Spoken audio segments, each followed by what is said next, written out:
ከ12ቱ ሐዋርያት አንዱ የአስቆሮቱ ሰው ይሁዳ ወደ ካህናት አለቆች ሄዶ ኢየሱስን አስይዝላችኋለሁ፣ ለእኔ ግን ምን ትሰጡኛላችሁ ብሎ ጠየቃቸው።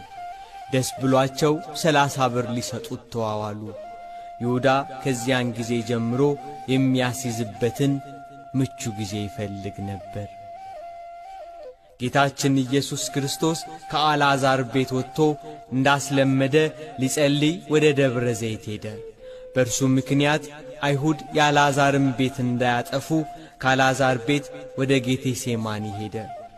ደቀ መዛሙርቱም ደግሞ ተከተሉት። ከኢየሩሳሌም በቄድሮን ወንዝ ማዶ በደብረ ዘይት ግርጌ ያለ የአትክልት ስፍራ ነው ጌቴሴማኒ።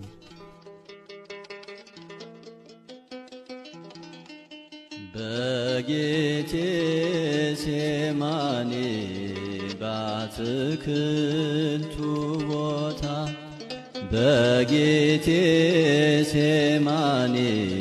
በአትክልቱ ቦታ ለእኛ ሲል ጌታችን በዓለም ተንገላታ በዓለም ተንገላታ ለእኛ ሲል ጌታችን